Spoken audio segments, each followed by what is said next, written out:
अरक्षितं तिष्ठति दैवरक्षितं सुरक्षितं दैवहतं विनश्यति जीवत्यनाथोऽपि वने विसर्जिता कृत प्रयत्नोऽपि गृहे न जीवति। कितना सुंदर अद्भुत श्लोक है।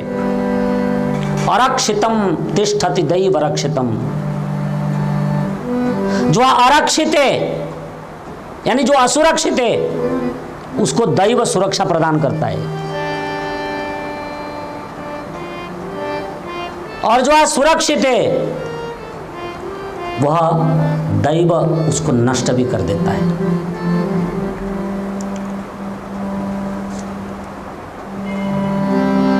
मनुष्य घर में भी बैठ करके पुरुषार्थ प्रयत्न करने पर भी कई बार ऐसा होता है कि जीवित नहीं रहता। सब सुविधाएं हैं, अपने ही घर में पिताजी डॉक्टर हैं पर बेटे को हार्ट के डॉक्टर हैं, पर बेटे को हार्ट अटैक हो गया। पिताजी जब तक बेटे के पास पहुंचते इस कमरे से उस कमरे तक, तब तक बेटा दुनिया से जा चुका होता। घर में ही सुरक्षित नहीं है। यदि दैव प्रतिकूल हो और दैव अनुकूल हो तो सब कुछ संभव है। पर लक्ष्मण तो लक्ष्मण ठहरे।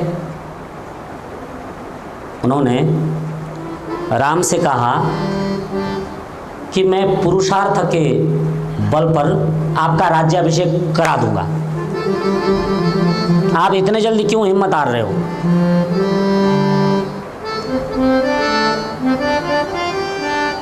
जो आरक्षित है, जो असुरक्षित है, उसकी सुरक्षा कैसे होती है, एक दृष्टांत के माध्यम से मैं आपको बताता हूं।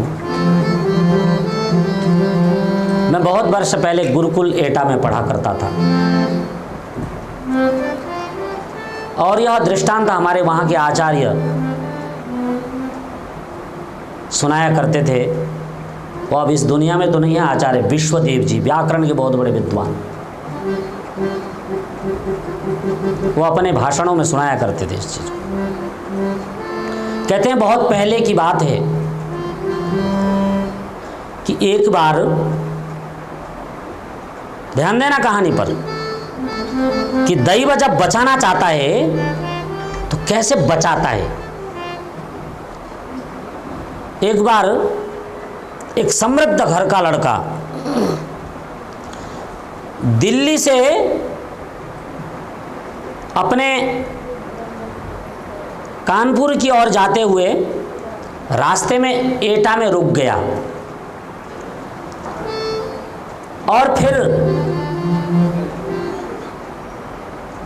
जो जनरल टिकट होता है उसको ले करके प्लेटफार्म के बेंच पर बैठ गया। तो जो पड़ोस में कोई बैठा होगा उसने भी कहीं जाना होगा अथवा वहीं कोई काम करता होगा।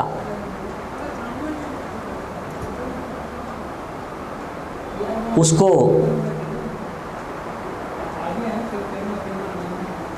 बातचीत में पता लगा कि इसके पास बहुत पैसे हैं। तत्पश्चात उसने स्टेशन मास्टर को इसकी जानकारी दी कि ये जो दूर बेंच पर बैठा हुआ लड़का है, जल का छिड़काव कर दिया जाए, घड़े में जल है।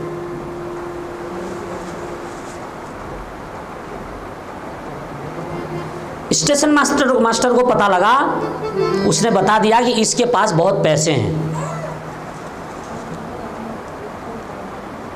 कहते हैं कि स्टेशन मास्टर ने अपने कुछ सहयोगियों के साथ मिलकर के उस बच्चे को लूटने की योजना बनाई।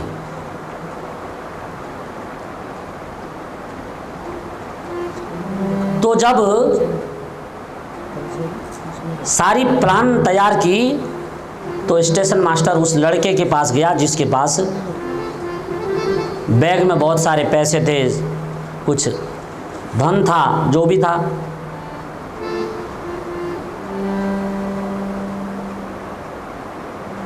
पास में जाकर के उसको कहा, देखो बेटे, मैं स्टेशन मास्टर हूँ, तुम जिस गाड़ी से कानपुर जाना चाहते हो उस गाड़ी में बहुत भीड़ होती है और तुमने जनरल का टिकट ले रखा है, तो तुम एक काम करो, इसके ठीक बाद दूसरी गाड़ी आएगी और मैं तुम्हें सुरक्षित तरीके से स्लीपर क्लास के सीट पर बिठा दूंगा, उससे तुम अपनी यात्रा सुखद ढंग से कर लोगे और कानपुर पहुंच जाओगे। उसने कहा, ये तो आपने अच्छी बात कही। तो वो स्टेशन मास्टर की बात मान करके जो गाड़ी रात को 8 बजे पकड़नी थी, वो गाड़ी रात को 1:30-2 बजे पकड़ने के लिए स्टेशन मास्टर की बात मान करके वही बेंच पर सो गया।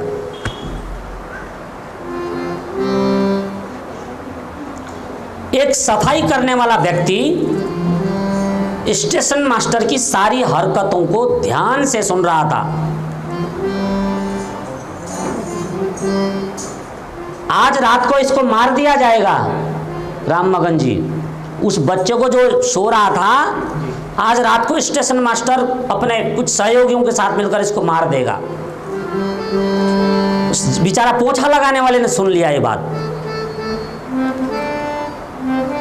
उससे रहा नहीं गया। हो सकता है बहुत दयालु हो, ईमानदार हो, भगवान उसका भी कल्याण करें। उसने झाड़ू मारने के बहाने बेंच के नीचे बैठे बैठे उसको, जहां वो बैठा था उसी के पास झाड़ू मारते मारते उसने बता दिया कि भैया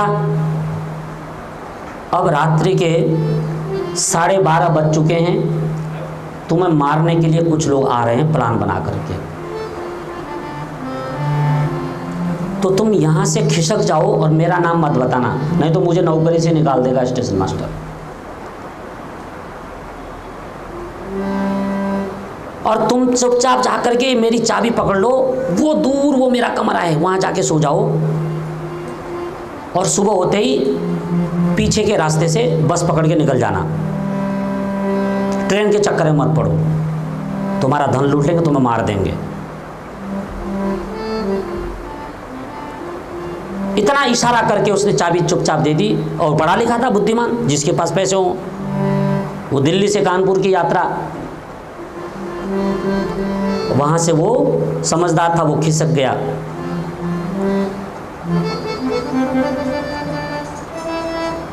थोड़ी देर के बाद स्टेशन मास्टर का लड़का रात को पिक्चर देख करके, 12 बजे पिक्चर खत्म होती है, और थोड़ी देर दोस्तों के साथ मस्ती की और चल करके आया, उसी बेंच पर बैठ गया। बेंच खाली देखकर थका था, नींद आई थी, सो गया।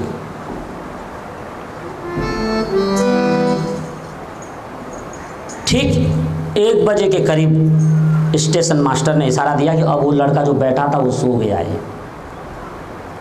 कर दो काम इस समय, कोई है नहीं, कोई लोकल यात्री नहीं, अभी कर दो इसका काम। उन्होंने उस सोते हुए बालक का गला दबा करके उसको सांस लेने का मौका भी नहीं दिया, मार दिया। मार करके उसको लेके उधर साइड झाड़ी में फेंक दिया।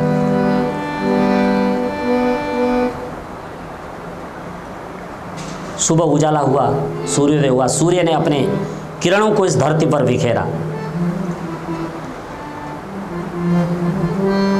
एक व्यक्ति जो शौच के लिए जा रहा था, कोई गरीब, उसने देखा कि कोई लाश है यहाँ पर,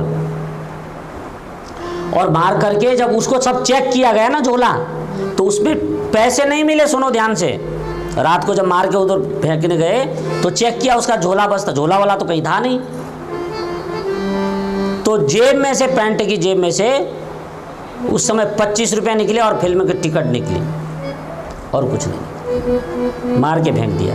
और जिन्होंने मारा उन्हें भी नहीं पता है कि ये कौन है, क्योंकि स्टेशन मास्टर तो सीसीटीवी कैमरे में कहीं पकड़े जाएंगे, अर्थात उस समय सीसीटीवी ना भी हो तो भय था, ड्यूटी यहाँ से हटूंगा तो कोई बता देगा मास्टर साहब किसके थे, उधर गए थे। तो वो बैठा रहा अपना ईमानदार बन के, इधर उनसे कह दिया काम कर दो। सुबह जब उसने सूचना दी कि वहाँ कोई लाश है और आकर स्टेशन मास्टर को ही बताया, स्टेशन मास्टर समझ गया वही लाश होगी जो रात को थी।